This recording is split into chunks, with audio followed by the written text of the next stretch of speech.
एक व्यक्ति 5% की छूट पर कोई सामान बेचता है तो उसे 23.5% का लाभ होता है। यदि वह कोई छूट ना दे तो उसका लाभ प्रतिशत क्या होगा। देखिए, जो छूट के बाद वाली होती है उसको मानते हैं सीपी। तो 5% की छूट हो तो 95% आ गया।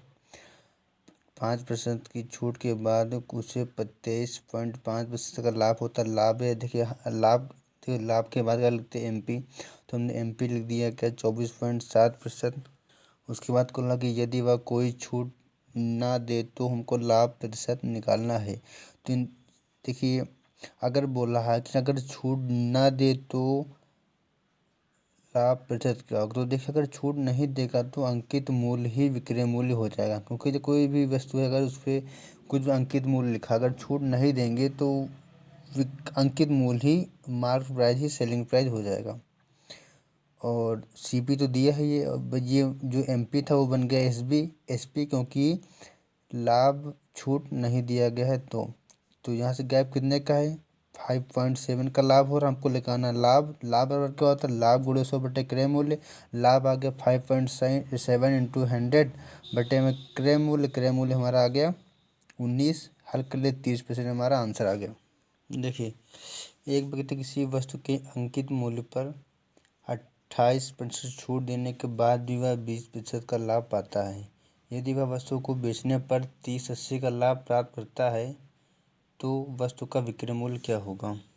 देखिए, आप मान लीजिए कि हमेशा हम विक्रय मूल्य 100 ही मानते हैं, तो आपको पता ही है। और छूट के बाद सीपी तो 100 से 28 72% हो गया, हमेशा परसेंटेज वैल्यू दी होती है। और लाभ के बाद एमपी तो एमपी हो गया 100, लाभ भरा तो 120 हो गया 120%। और 120% लाभ होता है तथा वह मतलब प्रतिशत मात्रा दिया और क्या दिया, न्यूमेरिकल वैल्यू दी है। मीन परसेंटेज में 20% लाभ होता है और रुपये में 3080 रुपये लाभ होता है। तो वस्तु का विक्रय मूल्य क्या होगा। तो देखिए, जो लाभ दिया हुआ है ये है ना, 20% का लाभ कब हुआ है, जब उसको हम बेचे हैं वस्तु को। वैसे भी आप जानते हैं कि प्रतिशत मात्रा व संख्यात्मक मान होता है, 20% का लाभ होता है तो 120% बराबर 3080 ऐसे भी लिख सकते हैं आप। 120% बराबर 380, या आप डायरेक्ट देखिए जिन्होंने बताया क्या दिमाग लगा लिया है। सीपी 100 माना था तो सीपी खरीद मूल्य 100 था, मार्क प्राइस 120 के, तो लाभ कितना हुआ 20%। और यहाँ कितना लाभ हुआ 3080, इसलिए 20% का मान 3080 रख दिया है ना। तो हमको निकालना था कि वस्तु का विक्रय मूल्य क्या होगा। तो जब मार्क प्राइस है, जो भैया मार्क प्राइस पे जो बेचोगे वही तो विक्रय मूल्य होगा। जो मतलब मार्क प्राइस जैसे 120 रुपये, मार्क प्राइस 240 रुपये है तो 240 बराबर निकालोगे ना, क्योंकि जो मार्क प्राइस वही क्या होता है, वही सेलिंग प्राइस होता है। क्योंकि अंकित मूल्य मार्क प्राइस लिखा होता है वो एक तरीके से सेलिंग प्राइस काम करता है। हमको निकालना था क्या, सेलिंग प्राइस। तो इसलिए 120% बराबर मान निकाल दिया तो 1840 हमारा आंसर आ गया।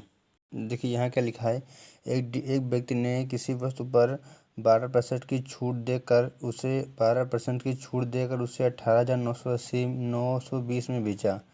में 12% छूट देकर 18,920 में बेचा तथा 25% का लाभ कमाया। 25% का लाभ कब कमाया, जब इसे 18,920 में बेचा।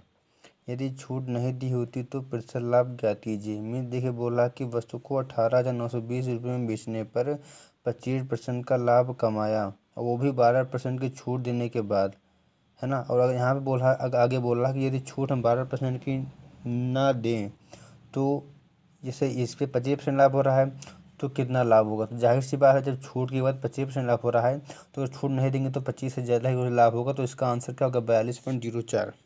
तो देखिए, हर बार की तरह इसमें भी हम उसी तरह जस्ट मान लेंगे कि सीपी हमने हमेशा 100 मानते हैं, है ना।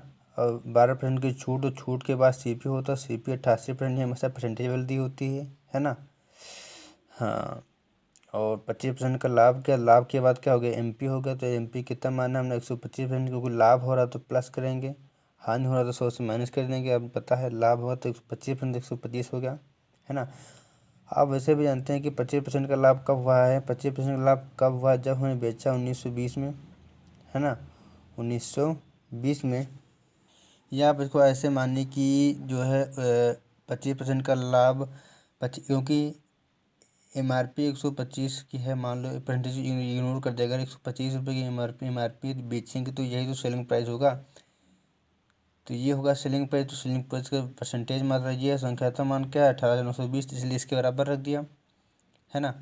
तो ये जो 125% कब बेचा है, ये सिलसिला 88% के साथ का है, क्योंकि 12% की छूट दिया था, तब हमको 25% का लाभ हुआ था। मीन्स ये दोनों साथ ही, इनका भैया ये जाएंगे तो ये भी जाएगा, तो 88% का हमने माल निकाल दिया। वैसे भी देखिए हमको यहाँ पे सेलिंग प्राइस दिया हुआ था, हमको निकालना था लाभ प्रतिशत। लाभ प्रतिशत के लिए हमको देखिए क्रय मूल्य विक्रय मूल्य पता होना चाहिए, क्योंकि फॉर्मूला होता है प्रतिशत लाभ वर्ग का, और लाभ गुणे 100 बटे क्रय मूल्य। जब तक हमको लाभ की पता नहीं चल जाएगा तब तक हम कहाँ प्रतिशत लाभ निकाल पाएंगे। तो हमको यहाँ से देखिए SP की वैल्यू दी है, अगर हमको CP की वैल्यू मिल जाए तो तुरंत हम प्रतिशत लाभ मात्रा निकाल दें, क्योंकि हम जानते हैं कि लाभ गुणे 100 बटे क्रय मूल्य।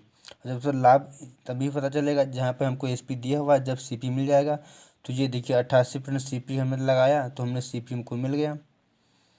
तो ये क्या आ गया, अब SP हमको दिया हुआ था, CP दिया था, हम जानते हैं लाभ बराबर क्या होता है विक्रय मूल्य माइनस क्रय मूल्य। तो विक्रय मूल्य माइनस क्रय मूल्य कर दे, लाभ हमको कितना आ गया, हमको निकालना है प्रतिशत लाभ। प्रतिशत लाभ बराबर क्या होता है लाभ गुणे 100, लाभ गुणे 100 बटे में क्रय मूल्य, सॉरी ये क्रय मूल्य ये लिख दिया, मैं 42.0 आंसर आ गया।